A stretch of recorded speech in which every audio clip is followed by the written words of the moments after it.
Buddy, Hang 'em High here again. Today you're going to be privileged to see the first installment of Shootin' the Shit with Hang 'em High, and my sidekick Ice Tray back there is on the camera because he's ice cold. Yep. He's so bad. He's so bad. He's so bad. All right, 357 Magnum. Today, let's look at this right here. We're going to do just a quick ballistic test.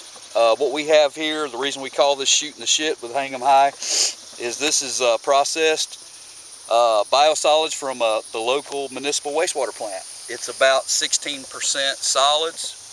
It's a pretty good medium to use because it's somewhat gelatin-like when packed, and it's 16% solid, so it's kind of firm, but at the same time it's wet enough and jello-like. So we're going to test a couple of loads. I'm going to shoot the screw load that I was jacking around with last time. It's a 110 grain Winchester white box 357 Magnum, 110 grain 357 Magnum, and it's got a stainless steel Phillips head screw screwed into the top of it. Semi-jacketed lead hollow point. Okay, my prediction is that this is going to penetrate. The whole reason I'm doing this is I want to see what certain loads do, improvised loads do versus non-improvised loads. So the best, it's an anti-personnel load, and we'll have some more discussion on that. It's kind of poo-pooed in the media and on the message boards as being too violent, it goes in and it fragments, so that's bad. But I'm going to see what a standard round will do and what a screw load will do. Gun we're going to use, the sample test gun, is a Taurus Model 65. It's a K-frame size, all steel, 357 Magnum, fixed sight revolver. Actually, very well made guns, underestimated in the market. It's a little beefier actually than a Model 19. Okay, so here goes the standard 110 grain load.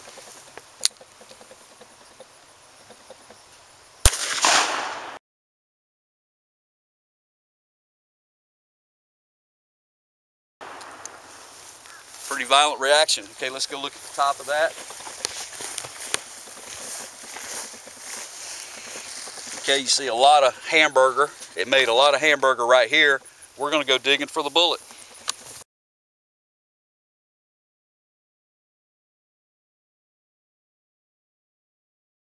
One of the screw loads right here.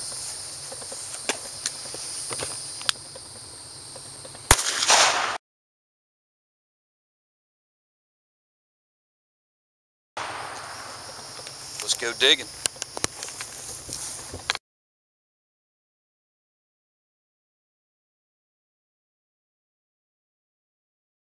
Hang 'em High and Ice Tray. Ice Tray back here with you again at the laboratory, at our lair. Yeah, I know, right? That's Ice Tray because he's ice cold. Yeah. What we have here is we recovered the bullets, and after much digging, elbow deep into the biomass, is what we'll call it, right? That's a good word for it. That's a good word for it. Great. Biomass. Great word. It ended up being a very good medium. In no way, by the way, in no way were we trying to simulate human tissue. So let me say that up front. We're not trying to simulate what would happen if we shot these bullets into a human body. What we're trying to do is we wanted to compare one load to the other, and you don't need simulated human tissue to do that. So that's all we're trying to do, is compare performance in the same media with two different loads, or actually the same load constructed two different ways. And the benefit of using the biosolids is, number one, it's free. We press it by the ton every day. Number two, I can shoot, pack it down after a shot, recover the bullet, pack it down, and I can shoot it 20 times repeatedly if I want to do that. And I can test bullet consistency, performance consistency. So there's some advantages to using the biosolid with the bullets. Okay, so what we have here is a set of digital scales, and I'm going to zoom in here on. Please excuse the shoddy camera work, but it's part of the package. Okay, so what we see here is a perfect classic 110 grain. There it is. It's a 110 grain bullet, Winchester white box ammo, fragments. This actually goes with this, so we can confirm that that is actually one bullet. And this is the screw load. This is probably as interesting as the test period, is that screw load came out in one solid piece. You can see that it started to compress the lead, and that the notches began to open up, but it just lost power before it could mushroom that lead or split that copper jacket. Okay, so this is a 110 grain load with a screw in it, and if you note my previous video, I weighed the load, and I found it to be, the screw was 8 grains. It added 8 grains to the weight. So I will turn the scales on, and they will zero. So this load should weigh 118 grains. This is the recovered weight of the load. Let you see it. Oh, look at that, folks. It's exactly 118 grains. Exactly. Didn't lose any mass whatsoever. Of course, I didn't pull the bullet and weigh it pre-shot, but that there's what you get. That's as close as you get in a scientific world. Hopefully we'll be able to repeat this using some other methods. Okay, so we know that this bullet was this bullet was found at about the 24-inch mark inside the media, and slightly deformed, but overall it plowed right through the media. Okay, this bullet was recovered at about the 19-inch mark. Perfect classic mushroom shape. You can see the petals folded back against the bullet base. You can see that very easily. This bullet is approximately 49 caliber, 49.49 inches. And so we're going to see basically how much it weighs and these fragments along with it. These fragments by themselves, by the way, weigh as much as a .22 long rifle bullet. And what do we have there? We've got 104 grains. So we lost 6 grains. We probably got a small chip in there that we did not find. There's the video proof, folks. 104 grains. So what did we conclude from this test? This, by the way, this bullet was a 19-inch mark again. I'm having a lot of problems with focus on the camera, and it's probably the light. All right, so what can we conclude from this test? Not sure what we can conclude, but we had several emotions when we recovered these bullets. One of them, at least of mine, and I'll speak for myself, was that I'm even more impressed with that 110 grain bare load right there. The reason being is it went in, and we'll show you the video. You'll see it on video. It went in, it mushroomed and fragmented violently, and it caused a massive disruption between the 6-inch mark and the 1-foot mark. Is that about right there, Ice? Yeah, I mean, it hamburgered pretty good. It hamburgered. Is that a term that describe that? What do you mean by that, hamburgered? It blew half the media. I mean, it just completely blew it to pieces. Kind of shredded it and went in. You could definitely see the energy transfer to the media with that 110 grain bare load. Right. And let me say this. I've done a couple of videos now on the Winchester White Box 357 Magnum 110 grain load. Are there better 357 Magnum rounds out there? Yes, there are better choices. What I'm trying to clear up in my own mind is this 110 grain load bad? Because it gets a lot of bad press. And what I'm concluding is there are better loads that you can carry that transfer more energy on target and perform better. A lot of the new bonded bullets, they very much so do. I'm not saying at all that this is the best round. It's a magic bullet of any kind. However, I am saying that it's getting a bad rap. I don't think that it's a bad bullet at all. The bonded bullets, the new ones by the major ammo makers that you all are completely aware of, cost over $1 a round. These don't. And not only that, but we can get to this point right here, this improvised load right here. And I just thought this was an interesting test. This is an improvised load with a stainless steel screw in the center of it. And there, by the way, there's only about 2 or 3 threads that are that are attaching this. But essentially, that screw bonded this bullet and prevented it from mushrooming. It actually ran, I believe, it ran out of energy before it could mushroom. It began to start cracking those notches right there.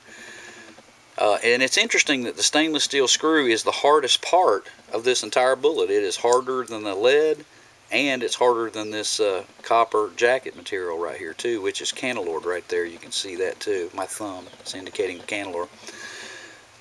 So it's harder. Essentially, it kind of turned into a steel penetrator of sorts. And then this is high-grade stainless steel too. This is tool material, so it's even better than a steel core bullet that you might find in a military load.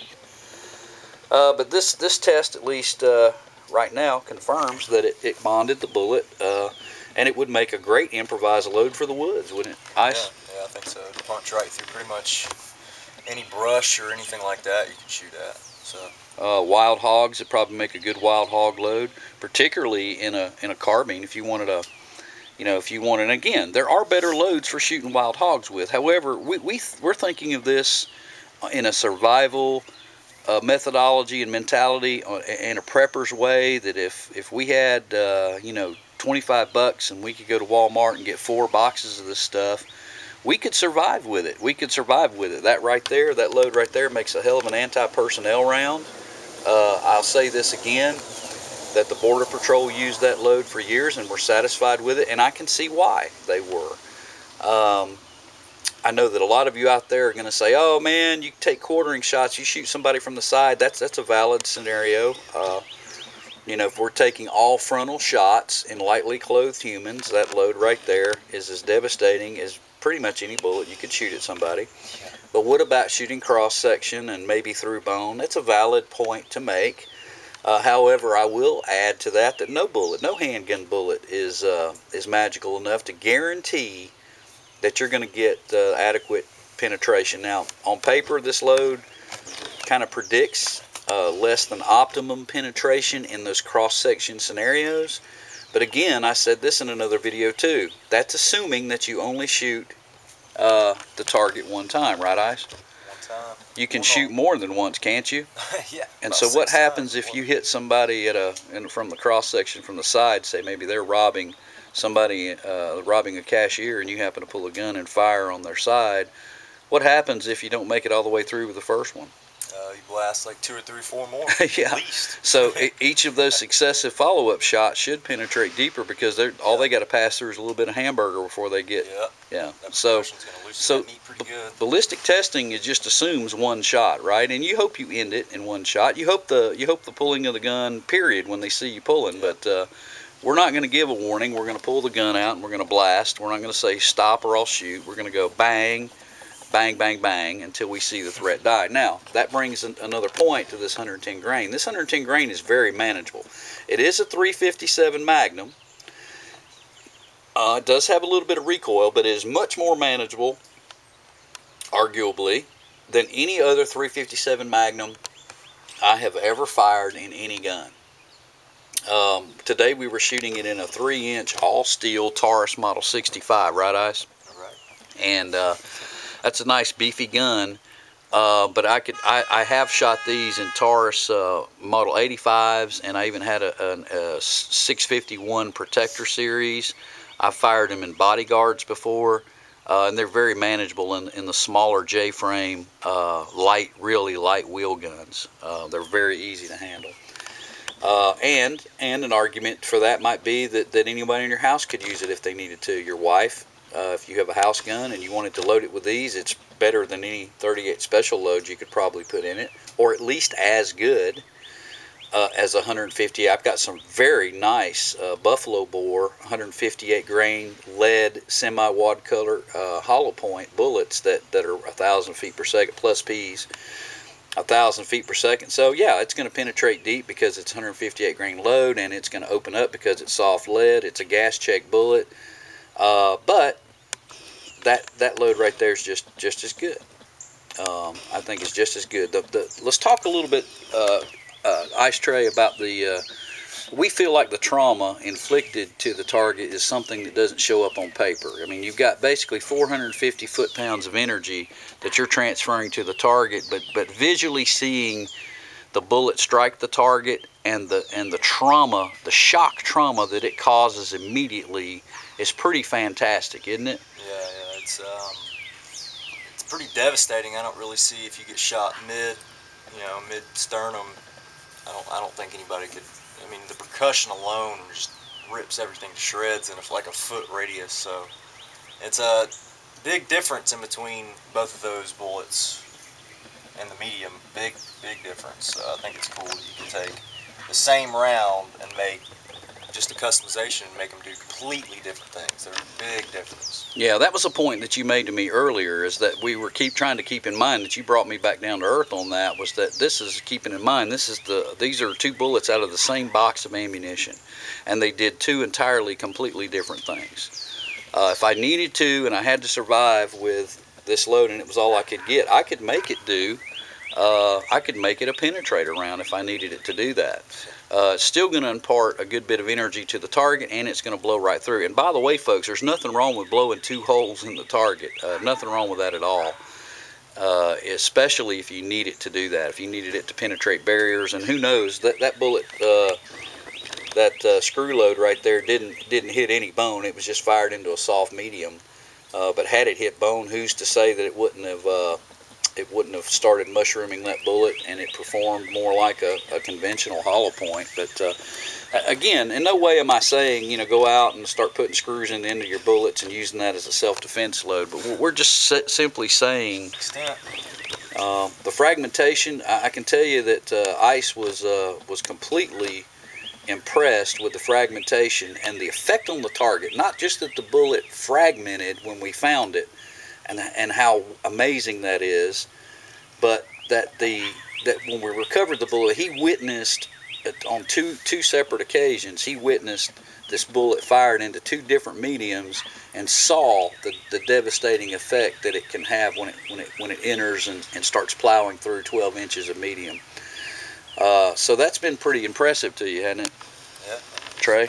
Devastating to me. I wouldn't want to be hit with it, that's for sure. Yeah, and I wouldn't want anybody shooting it at me. It's still a 357 Magnum and definitely worth consideration. And again, there are better bullets, and that is not the point of this video, is not to sell more of those Winchesters, but again, it does exactly what it was designed to do. It was designed to go in, soft tissue, mushroom violently, fragment, and not over penetrate. That bullet right there was made and designed to not over penetrate, and it does exactly what it was supposed to do. Alright, so that was the virgin episode of Shooting the Shit with Hang 'em High and Ice Tray. Comment, let us know what you think, and from the virgin voyage of the first Shooting Shit with Hang 'em High and Ice Tray there, peace out. Ice out.